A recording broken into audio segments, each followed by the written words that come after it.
கொடைக்கானல்ல புது புது இடங்களா பார்க்க போறோம். கொடைக்கானல்ல குளிக்கிறதுக்கு ஃபால்ஸ் எல்லாம் இருக்குன்னு நிறைய பேருக்கு தெரியாது. ஆனா இந்த வீடியோல என்னென்ன ஃபால்ஸ்லாம் இருக்கு அப்படின்னு டீடைலா சொல்லியிருக்கிறேன். கொடைக்கானல்ல ஃபால்ஸ் மட்டும் இல்ல, ஆஃப் ரோட் ஜீப் சஃபாரியும் இருக்கு. ட்ரக் பண்ணி போய் நீங்க ஃபால்ஸ்லயும் குளிக்கலாம். கொடைக்கானல் வர்றவங்க சில்வர் ஃபால்ஸ்ல ஆரம்பிச்சுட்டு குணாராக்ல முடிச்சுட்டு போயிடுறீங்க. பட் இது மட்டுமே கொடைக்கானல் கிடையாது. குளிக்கிறதுக்கு நல்ல ஸ்லைடிங் வாட்டர் ஃபால்ஸ் இருக்கு. புதுசா சாரா காஃபே அப்படின்னு ஒரு அழகான வியூ பாயிண்ட் இருக்கு. இங்க இருந்து மொத்த பழனி சிட்டியும் தெரியும். டிராவல் பண்ணி போறதுக்கு அருமையான ரோடு. அது மட்டும் இல்ல, கொடைக்கானல் இருக்கிற மொத்த டூரிஸ்ட் பிளேஸையும் அதை உருவாக்குனவங்க யாரு அப்படின்ற டீடைலையும் சொல்ல போறேன். கொடைக்கானல்ல ஆச்சரியமான இடங்கள், இயற்கை வளங்கள்னு நிறைய இருக்கு. ஒன்னொன்னா பார்க்க போறோம். ஊட்டியை விட ரொம்ப அழகான ஊர் தான் இந்த கொடைக்கானல். இதோட அழகுக்கு முன்னாடி வேற எந்த ஊரும் வர முடியாது. ஊட்டியை விட நிறைய வியூ பாயிண்ட் இங்க தான் இருக்கு. கொடைக்கானல்ல நிறைய ஆப்ஷனோட பட்ஜெட்டா ஒரு ஸ்டேல தங்கி இருக்கோம். அதை பத்தியும் டீடைலா சொல்லியிருக்கிறேன். நிறைய டூரிஸ்ட் பிளேஸ்ல சாப்பிடுறதுக்குன்னு ஃபேமஸான கடை எதுவும் இருக்காது. பட் கொடைக்கானல்ல சாப்பிடுறதுக்குன்னு ஃபேமஸான கடை நிறைய இருக்கு. சாக்லேட் காஃபில இருந்து இப்ப ரீசெண்டா ஃபேமஸ் ஆயிட்டு இருக்க கறி சமோசா வரைக்கும் எல்லாமே அட்ரஸோட சொல்றேன். இப்ப வாங்க நம்ம முழு வீடியோவையும் பாத்திரலாம். மதுரையில இருந்து கொடைக்கானலுக்கு பைக்ல போயிருக்கிறோம். ஒரு ஆளுக்கு 450 ஷேர் பண்ணிருக்கிறோம். நீங்க கொடைக்கானலுக்கு கார்லயும் வரலாம், இல்ல வேன்லயும் வரலாம். எப்படி வந்தாலும் சரி, இ பாஸ் போடுறதுக்கு மறக்காதீங்க. கொடைக்கானலை பொறுத்த வரைக்கும் இதாங்க முதல் லொகேஷன். இந்த ஃபால்ஸ் பேரு சில்வர் ஃபால்ஸ். இங்க நம்ம குளிக்க முடியாது. ஆனா இந்த கிளைமேட் சில்லுன்னு இருக்கும். அதுக்கும் தண்ணியை பார்க்கறதுக்கு அருமையா இருக்கும். இந்த சில்வர் ஃபால்ஸ் மனுஷங்களால உருவாக்கப்பட்டது தான். இது 1863 வருஷம் மதுரை கலெக்டரா இருந்த ஹென்றி அப்படின்ற ஆங்கிலேயர் தான் உருவாக்குனார். இப்போ நம்ம கொடைக்கானல் சிட்டிக்கு வந்துட்டோம். கொடைக்கானல் சிட்டிக்கு வந்துட்டாலே இந்த லேக் உங்க கண்ணில் படும். இந்த லேக் பக்கமாவே இருந்து நம்ம ஜீப் சஃபாரி ஒன்னு எடுத்து பார்க்காத புது இடங்களை பார்க்க போறோம். கொடைக்கானலை பொறுத்த வரைக்கும் நம்ம ரெண்டாவதா பார்க்க போறது இந்த லொகேஷன் தான். இது ஒரு வியூ பாயிண்ட். இந்த இடம் தான் Vilpatti farming view point. Kodaikanal jeep சஃபாரியில் இதுதான் நம்மளோட ஃபர்ஸ்ட் லொகேஷன். அந்த 2 கிராமம் உங்களுக்கு எனக்கு தெரியுது இல்ல, அதான் கோவில்பட்டி, வில்பட்டி. அந்த 2 கிராமம் தாங்க ஃபுல்லாமே அங்க விவசாயம் தான் பண்றாங்க. அது ஒரு விவசாய பூமி. இந்த வில்பட்டி கிராமம் ரொம்ப பழமையான கிராமம். இவங்க அப்ப இருந்தே இப்ப வரைக்கும் விவசாயம் தான் பண்றாங்க. வெளிநாட்டுக்காரங்க இந்த கொடைக்கானலை கண்டுபிடிக்கிறதுக்கு முன்னாடியே அவங்க அங்க இருந்தாங்க அப்படின்றத ரெக்கார்டு சொல்லுது. இப்போ நம்ம அடுத்ததா வாட்டர் ஃபால்ஸ்ல குளிக்க போறோம். போறதுக்கு முன்னாடியே பாத்தீங்கன்னா இந்த மாதிரி அழகான வியூ பாயிண்ட் நமக்கு தெரியும். ரோட்ல போயிட்டே இருக்கும்போது அந்த மவுண்டன் வியூ, அந்த ரோடு எல்லாமே பாக்குறதுக்கு சூப்பரா இருக்கும். கொடைக்கானல்ல இருக்க ஆஃப் ரோடுல இந்த ஆஃப் ரோடு ரொம்ப பெஸ்டா இருக்கும்.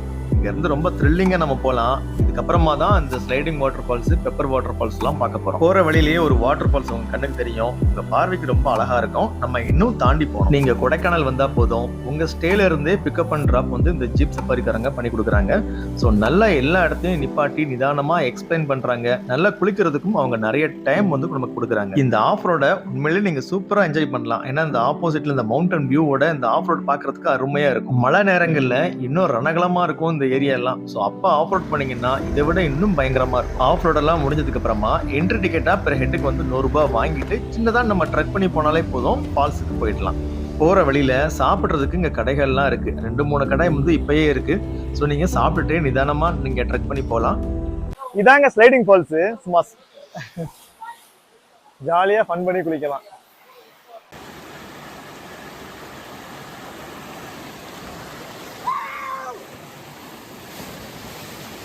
நம்மளோட மொத்த கொடைக்கானல் ட்ரிப்ல இதுதான் 3வது லொகேஷன். பெப்பர் வாட்டர் ஃபால்ஸ் போற வழியில தான் இந்த ஸ்லைடிங் வாட்டர் ஃபால்ஸ் இருக்கு. பயப்படவே வேண்டாம், குளிக்கலாம். நம்மளோட அடுத்த லொகேஷன் இதாங்க. நீங்க பெப்பர் ஃபால்ஸ்லயும் குளிக்கலாம், இல்ல இந்த சின்ன ஃபால்ஸ்லயும் குளிக்கலாம்.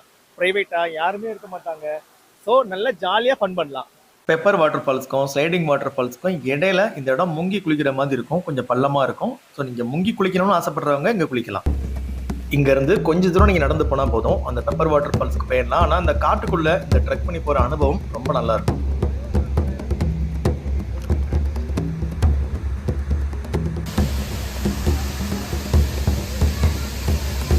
நம்மளோட அடுத்த லொகேஷன் இந்த பெப்பர் ஃபால்ஸ் தாங்க. கொடைக்கானல்ல இப்படி ஒரு ஃபால்ஸ் இருக்கு அப்படின்னு நிறைய பேருக்கு தெரியாது. ஆனா நம்ம வீடியோவை பாருங்க. இந்த ஃபால்ஸுக்கு என்ட்ரியும் உண்டுங்க. இதுக்கு என்ட்ரி டிக்கெட் வாங்கிட்டு இந்த ஃபால்ஸ்ல நீங்க ஜம்முன்னு கும்முன்னு குளிக்கலாம்.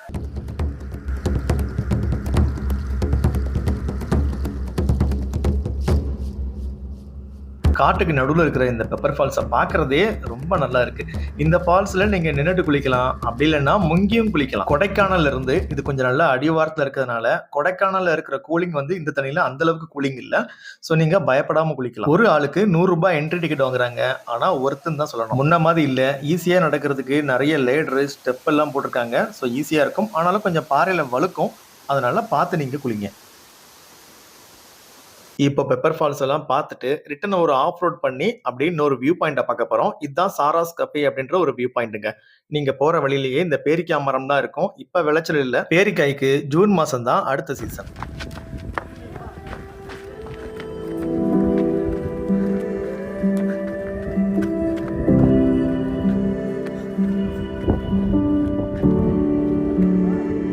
சாரா கஃபே அப்படின்னு சொல்லிட்டு ஒரு கஃபே இருக்கு. அதுக்கு ஆப்போசிட்ல பாத்தீங்கன்னா பழனியை பார்க்குற மாதிரி ஒரு அமேசிங்கான வியூ பாயிண்ட்டுங்க. இங்கேருந்து பார்த்தீங்கன்னா அப்படியே இந்த பழனி தெரியுது, அது பக்கத்தில் இருக்க டேம் எல்லாம் கிளியராக தெரியுது. சுற்றிலும் உங்களுக்கு 360 டிகிரி நல்ல மவுண்டன் வியூ இங்கேருந்து பார்த்தா அருமையாக தெரியுது.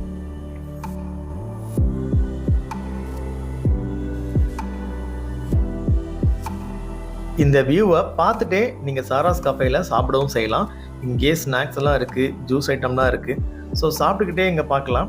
இங்கே ப்ரைஸ் கொஞ்சம் ஜாஸ்தியாக இருக்கும். ஏன்னா அது கொஞ்சம் காட்டுக்குள்ளே இருக்குது, அதனால கொஞ்சம் ஜாஸ்தியாக தான் இருக்கும்.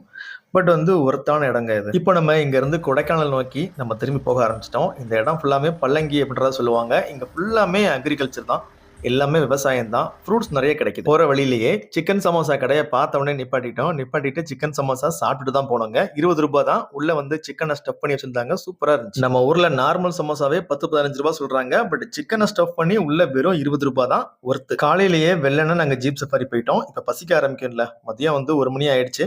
பேஸ்ட்ரி கார்னர் போனோங்க. நிறைய பேர் இந்த கடைக்கு வீடியோ போட்டிருந்தாங்க. சரி ஒருத்தான்னு உள்ள போய் சாப்பிட்டு பார்ப்போம்ட்டு கொஞ்சம் ஐட்டம்ஸ் எல்லாம் சாப்பிட்டேங்க. உள்ள காஃபியும் கேக் எல்லாம் கிடைக்கும். உண்மையிலே சொல்றேன், இங்க சாப்பிட்டதுக்கு அப்புறம் மதுரையில எந்த பேக்கரிலயுமே எனக்கு சாப்பிட பிடிக்கல, வாங்கவும் பிடிக்கல. அந்த அளவு ஃப்ரெஷ்ஷா இருந்துச்சு. என் தம்பி எந்த ஊர் போனாலும் அங்க கிடைக்கிற ஃபேமஸான ஐட்டத்தை டேஸ்ட் பண்ணாம விட மாட்டான். இந்த கடையில ஹாட் சாக்லேட் ரொம்ப ஃபேமஸ்ங்க. ஒரு ஹாட் சாக்லேட் 150 ரூபாய். அதைத்தான் நம்ம தம்பி குடிச்சிட்டு இருந்தாரு. உள்ளேயே நீங்க அந்த சாக்லேட் நிறைய கிடைக்கும், இங்க வாங்கலாம். உங்க கண்ணு முன்னாடியே தயாரிச்சு அங்கேயே விக்கிறதுனால நல்ல சுத்தமாவும் இருக்கு. இது எல்லாத்தையும் மதியம் சாப்பிட்டு பசி அடங்கி போச்சு. அதனால சாப்பிடாமயே நம்ம கோக்கஸ் வாக் வந்துட்டோம். இங்க 20 ரூபாய் என்ட்ரி டிக்கெட். உள்ள வியூலாம் சும்மா வேற லெவல்ல இருக்கும். 1872ல கோக்கர் அப்படின்றவர் தான் இந்த இடத்த வந்து ரெடி பண்ணாரு. சோ அவர் பேரையே கோக்கஸ் வாக் அப்படின்றத வச்சுட்டாங்க. இங்க இருந்து மதுரை வரைக்கும் ஒரு சூப்பரான வியூ கிடைக்கும். நிறைய ஃபாரினர்ஸ்க்கும் சரி, நிறைய நார்த் இந்தியன்ஸ்க்கும் இந்த இடம் ரொம்ப பிடிக்கும். அவ்வளவு ஏன், நானே ஹனிமூனுக்கு இங்கதான் என்னோட ஒய்ஃபோட வந்திருந்தேன். நானும் என்னோட ஒய்ஃபும் கல்யாணமான 2வது நாள்ல இங்கதான் உட்காந்து இந்த இயற்கையெல்லாம் பார்த்து ரசிச்சுட்டு இருந்தோம். அடுத்த லொகேஷனுக்கு போற வழியில காட்டு மாடு இருக்கு அப்படின்னு ஒரு பைக்ல போறவங்க சொல்லிட்டு போனாங்க. சோ வெயிட் பண்ணி அந்த மாடு கிராஸ் பண்ணதுக்கு அப்புறமா தான் நாங்க போனோம். காட்டு பாதைகள்ல மட்டும் இல்ல, இந்த மாதிரி சாதாரண ரோடுகள்லயும் வனவிலங்குகள் நிறைய இருக்கும். சோ நீங்க மெதுவா வண்டி ஓட்டிட்டு போங்க. நம்ம பார்க்க போற அடுத்த லொகேஷன் சூசைட் பாயிண்ட் அப்படின்ற இந்த பசுமை பள்ளத்தாக்கு தான். இதுக்கு என்ட்ரி டிக்கெட் எதுவுமே கிடையாது. மனசு உடைஞ்ச நம்பிக்கை இல்லாத மக்கள் அதிகமா இங்க வந்து சாகுறாங்க. சூசைட் பாயிண்ட் அப்படின்னு பேர் வச்சதுனாலேயே நிறைய மக்கள் இங்க இறந்ததுனால ரீசெண்டா இந்த பேரை வந்து மாத்திட்டாங்க. 70s 80sல மொபைல் போன் இல்லாத காலகட்டத்துல நிறைய ஜோடிகள் இங்க வந்து விழுந்து இறந்திருக்காங்க. ஆனா இப்போ உள்ள கம்பி வெளியெல்லாம் போட்டு யாராலையும் ஏற முடியாத அளவுக்கு செக்யூரா வச்சிருக்காங்க. நல்லா இருட்ட போகுது, அதனால நாங்க ஸ்டேவை நோக்கி போக ஆரம்பிச்சிட்டோம். கொடைக்கானல்ல நீங்கள் பட்ஜெட்டாக தங்குறதுக்கு, அதுவும் ஃபேமிலியோட தங்குறதுக்கு இந்த இடம் சேஃப்டியாக இருக்கும். அது மட்டும் இல்லை, இங்கே கிட்ஸோட வந்தீங்க அப்படின்னா ஊஞ்சல்லாம் இருக்குது. நல்லா வியூ பார்த்துட்டே அந்த ஊஞ்சலில் ஆடிக்கிட்டே இருக்கலாம். அது மட்டும் இல்லை, கேம்ப் ஃபயர்லாம் போடுறதுக்கு தனியாக ஒரு ஏரியா இருக்குது. குழந்தைங்க வந்தாங்கன்னா குட்டியா கார்டன் இருக்கு, அதுல ஊஞ்சல் இருக்கு, பெஞ்ச் எல்லாம் இருக்கு. சோ அவங்கள மேய்க்கிற சிரமம் உங்களுக்கு குறையும். Night camp fire, barbecue chicken எல்லாம் போடுறதுக்கு இங்கேயே இடமும் இருக்கு. இங்க இருந்து கொஞ்ச தூரத்திலேயே காடு இருக்கிறதுனால அங்க இருக்கிற காட்டு மாடெல்லாம் நல்லா விளையாடுறது இங்க இருந்தே பார்க்க முடியும். நம்ம இடம் லேக்ல இருந்து கொஞ்ச தூரத்துல தான் இருக்கு. சோ சேஃப்டியா இருக்கும். உள்ளேயே ஃபுல்லாமே அந்த காம்பவுண்ட் வால் இருக்கு, அதனால எந்த அனிமல்ஸும் உள்ள வராது. ஸ்டே மொத்தமும் நீட்டா கிளீனா இருக்கு. ஹாட் வாட்டர் எந்நேரமும் கிடைக்குது. நிறைய ஸ்டேல சமைக்கிறதுக்கு அலோவ் பண்ண மாட்டாங்க. பட் இங்க ஓனாவே கிச்சன் இருக்கு. நம்ம இந்த கிச்சன் அப்படியே நம்ம ஒரு அமௌண்ட் கொடுத்து நம்ம எடுத்துக்கலாம். இங்க நம்ம சமைச்சு சாப்பிட்டுக்கலாம். ஸ்டவ் வந்து கேஸ் ஸ்டவ் கனெக்ஷன் இருக்கு. 2 ஸ்டவ் இருக்கு. ஒரு சைடு சப்பாத்தியும், இன்னொரு சைடு சிக்கன் கிரேவியும். நாங்க சிக்கன் கிரேவி தான் பண்ணோம். சிக்கன் கிரேவியும் வந்து நம்ம வச்சுக்கலாம். அது மட்டும் இல்ல, பாத்திரங்கள் எல்லாமே இருக்கு. கீழே வந்து பாத்தீங்கன்னா பாத்திரங்கள் எல்லாமே இருக்கு. அது மட்டும் இல்ல, கொஞ்சம் மசாலா பொடி ஜாமான்களும் கொஞ்சம் திங்ஸ் தான் இருக்கு. ஆனா மேக்ஸிமம் நீங்க நிறைய வாங்கிட்டு தான் வரணும். அப்புறமா இந்த டீ கப்பு எல்லாமே இங்க இருக்குங்க. கிச்சன் என்னென்ன இருக்கணுமோ எல்லாமே இங்க இருக்கு. ஸோ நீங்க சமைக்கவும் செஞ்சுக்கலாம். நாங்க எல்லாருமே கல்யாணம் ஆன பசங்க தான். வீட்டுல சமைக்க மாட்டோம். ஆனா இப்படி ஃப்ரெண்ட்ஸா வந்தா கண்டிப்பா சமைப்போம். பெப்பர் சிக்கனும் சில்லி சிக்கனும் நாங்களே சமைச்சிருக்கோம். சப்பாத்தி ரெடிமேட் சப்பாத்தி தான். ஒரு ரகசியம் சொல்றேன், உங்களுக்குள்ளேயே வச்சுக்கோங்க. அவங்களோட மனைவிகள் சமைக்கிறதோட கணவர்கள் சமைக்கிறது ரொம்ப டேஸ்டா இருக்கும். இன்னைக்கு மொத்தமா 7 இடங்கள் பார்த்திருக்கோம். நைட்டு சாப்பிட்டு தூங்கியாச்சு. காலையில நம்ம ஸ்டேக்கு முன்னாடி இருந்து பார்த்தோம் அப்படின்னா பாருங்க, இந்த பனிலாம் படர்ந்து ரொம்ப அழகா இருக்குங்க. இப்போ மணி 6:30 ஆயிடுச்சு. அப்படியே மிஸ்ட் இறங்கி அப்படியே நம்ம ரூமை நோக்கி வருதுங்க. இங்க உரசிட்டு தான் போகுது. அது ரொம்ப பார்க்கறதுக்கு சூப்பரா இருக்கு. மேலேயே 2 ரூம்ஸ் இருக்கு. அது எப்படி இருக்குன்னு பார்க்கலாம் வாங்க. நல்ல ஸ்பேஸ் நல்லா இருக்குங்க. ஒரு 5 பேர் 4 பேர் கூட இங்க உட்காந்துட்டு அப்படியே சாப்பிட்டுட்டு டைம் ஸ்பெண்ட் பண்றதுக்கு ஒரு நல்ல ஏரியா. அப்படியே உள்ள வந்துட்டீங்கன்னா இங்க பெட்ரூம் வந்துருதுங்க. இந்த பெட்ரூம்ல ஒரு 3 பேர் இந்த பெட்ல படுக்கலாம். எக்ஸ்ட்ரா பெட் போட்டா 4 பேர் கூட படுக்கலாம். அந்த பக்கம் டாய்லெட் இருக்கு, டிவி இருக்கு. பெட்ல படுத்த மாதிரியே ஆப்போசிட்ல அந்த பால்கனி வியூ இருக்கு. அந்த வியூ ரொம்ப அட்டகாசமா இருக்கும். சாயந்தராச்சுன்னா அந்த மிஸ்ட் எல்லாம் அப்படியே இறங்கி வரும். பார்க்கிறதுக்கு அமேசிங்கா இருக்கும். இந்த ஸ்டேவை ஒட்டியே மளிகை ஜாமான் வாங்குறதுக்கு பலசர கடை இருக்கு, ஹோட்டல்ஸ் இருக்கு. மீன் எல்லாம் வேணும் அப்படின்னா நம்ம வாசல்லையே ஒரு டாடா ஏஸ்ல வச்சு மீன் எல்லாம் விற்பாங்க. காலையில சாப்பிடுறதுக்காக ஹோட்டல் வந்தோம். பக்கத்திலேயே ஹரிப்பிரியான்னு சொல்லிட்டு ஒரு ஹோட்டல் இருக்கு. சாப்பாடுல நல்ல டேஸ்ட், ரேட்டும் பட்ஜெட்டா இருந்துச்சு. Tea super. உளுந்த வடை செம்ம டேஸ்ட். ஒரு ஆளுக்கு மொத்தமே 80 ரூபாய் தான் சாப்பிட வருது. இப்போ அடுத்தடுத்த லொகேஷனை பார்க்கறதுக்காக நம்ம கிளம்பிட்டோம். போகும்போதே பாத்தீங்கன்னா என்ட்ரி டிக்கெட்டா ஒரு ஆளுக்கு 40 ரூபாய் வாங்கினாங்க. நோட் பண்ணிக்கோங்க, கேஷ் வாங்க மாட்டேன்றாங்க, ஒன்லி ஜிபே. இப்போ அடுத்த லொகேஷனா பில்லர் ராக்க பார்க்க தான் வந்திருக்கிறோம். இந்த பில்லர் ராக் எப்பவுமே மிஸ்டோட ரொம்ப அழகா இருந்துச்சு வெளியே இருந்து பாக்குறதுக்கு. 400 மீட்டர் உயரத்துல 3 பாறைகள் அப்படியே செங்குத்தா நிக்கும். இதுதான் பில்லர் ராக். பில்லர் ராக்கோட வியூ பாயிண்ட் தான் இது. இது ஒயிட் கிராஸ் அப்படின்ற இன்னொரு பேரும் இதுக்கு இருக்கு. பட் நாங்க வந்த புதுசுல கொஞ்சம் தெரிஞ்சது. இப்ப நிறைய மிஸ்ட் இருக்கிறதுனால இந்த இடமே அப்படியே மறைஞ்சிருச்சுங்க. பட் எப்பவுமே இந்த இடம் மிஸ்ட் இருக்கும். நல்லா நீங்க என்ஜாய் பண்ணலாம். பிரிட்டிஷ்காரரான டேவிட் அப்படின்றவரு அவரோட ஒய்ஃபோட இங்க ஹனிமூனுக்கு வரும்போது அவங்க ஒய்ஃப் வந்து இந்த பில்லர் ராக்ல இருந்து தவறி விழுந்துடுறாங்க. அந்த இடத்துல ஒரு ஒயிட் கிராஸை போட்டுட்டு ஒய்ஃப் விழுந்த இடத்துலயே அவரும் தற்கொலை பண்ணி இறந்துடுறாரு. சோ இப்படிதான் இந்த வியூ பாயிண்ட் உருவாச்சு. அடுத்ததா கொடைக்கானல்ல நம்ம பார்க்க போற 9வது லொகேஷன் இந்த குணா கேவ் தான். 1821 வருஷம் பிரிட்டிஷ் அதிகாரியான வார்டால் தான் இந்த இடத்தை கண்டுபிடிச்சாரு. கொடைக்கானல்னாலே இந்த குணா கேவை யாரும் மறக்க மாட்டாங்க. ரீசன்ட் டேட்ல இது வந்து ரொம்ப ட்ரெண்டிங்ல இருந்துட்டு இருக்கு. இந்த மரத்தோட வேறு, அந்த பக்கம் அந்த தெரியுற அந்த குழி பள்ளமா இருக்கும், அந்த பக்கம் வியூ சூப்பரா இருக்கும். அதுலயும் இன்னைக்கெல்லாம் பாத்தீங்கன்னா மிஸ்டோட இருக்குங்க. பார்க்கிறதுக்கு பயங்கரமா இருக்கு. இங்க இருக்கிற பாறைகள்ல பிளவுகள் இருக்கும். ஆனா இப்ப எல்லாத்தையுமே அடைச்சிட்டாங்க, எதையும் பார்க்க விடல. ஆனா நான் சின்ன வயசா இருக்கும்போது உள்ள இறங்கி நான் போயிருக்கேன். இந்த பாதாளத்துல போற அந்த பிளவு எத்தனை கிலோமீட்டர் கீழே போகுது அப்படின்னு இன்னும் வரைக்கும் கணிச்சு யாராலையும் சொல்ல முடியல. இந்த இடத்துல இருந்து பாக்குறதுக்கு ஒரு நல்ல வியூ பாயிண்ட் தெரியும். அதான் நிறைய பேர் பார்க்க ட்ரை பண்றாங்க. பட் இப்ப மிஸ்ட் இருக்கு. இங்க குரங்கு தொல்லை அதிகமா இருக்கும், கவனமா இருங்க. அடுத்த லொகேஷன் இந்த பைன் ஃபாரஸ்ட் தாங்க. பெரிய பெரிய மரங்களோட எவ்வளவு அழகா இருக்கு பாருங்களேன். கிரீனிஷா, நல்ல சுத்தமான காத்துங்க கிடைக்கும். கிட்ஸ்ல இருந்து பெரியவங்க வரைக்கும் எல்லாருக்குமே இந்த இடம் ரொம்ப பிடிக்கும். இந்த மரங்கள் எல்லாம் வச்சது 1960 வருஷம் பிரிட்டிஷ் ஃபாரஸ்ட் ஆபீசரான பிரையண்ட் அப்படின்றவர் தான் இந்த மரங்கள் எல்லாம் வச்சு நட்டு வளர்த்தாரு. இதெல்லாம் பார்த்துட்டு வரதுக்குள்ள நம்ம பைக்கை ஃபுல்லா இந்த குரங்கு பைய டேமேஜ் பண்ணி வச்சிருக்கான். இந்த மரங்கள் எல்லாம் பிரிட்டிஷ்காரங்க நட்டதுனாலதான் மாதம் மும்மாரி பெய்ய வேண்டிய மழை நம்ம ஊருக்கு பெய்ய மாட்டேங்குது அப்படின்றதா இப்போ உள்ளவங்க சொல்றாங்க. இந்த இடம் தான் நம்மளோட 11வது லொகேஷன். இதாங்க நம்மளோட அடுத்த லொகேஷன். கொடைக்கானல் ஃபுல்லாவே பாத்தீங்கன்னா ஆங்கிலேயர்கள் தான் கண்டே பிடிச்சாங்க இந்த வழி எல்லாமே. ஸோ இந்த இடத்துல ரோடு வந்து போட்டது மோயர் அப்படின்ற ஒரு ஆள் தான். ஸோ அவர் நினைவாவே மோயர் வியூ பாயிண்ட்னு இந்த இடத்துக்கு வந்து பேரு. அவரோட நினைவா இங்க ஒரு கல் தூணும் வச்சிருப்பாங்க. ஸோ இந்த இடமும் பார்க்கறதுக்கு நல்லா இருக்கும். எப்பயும் நிறைய நாள் வந்து மிஸ்டோட தாங்க இருக்கும். வியூ வந்து சரியா தெரியாது. பட் இந்த மிஸ்ட்டை நீங்க என்ஜாய் பண்ணலாம். மிஸ்ட் இல்லைன்னா ஆப்போசிட்ல அந்த வியூ பாயிண்ட்டை நீங்க பார்க்கலாம்.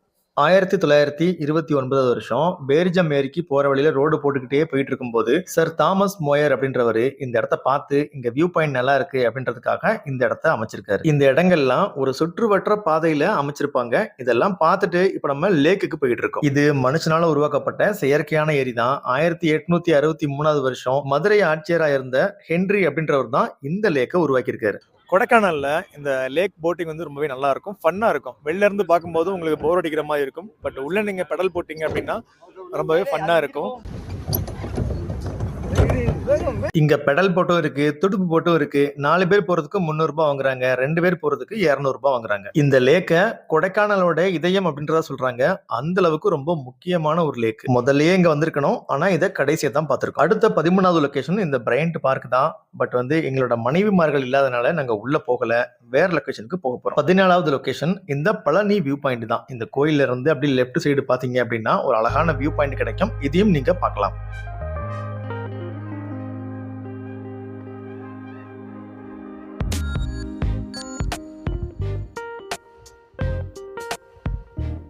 இங்க இருந்து பார்க்கும்போது அந்த பழனி மலை தெரியும்.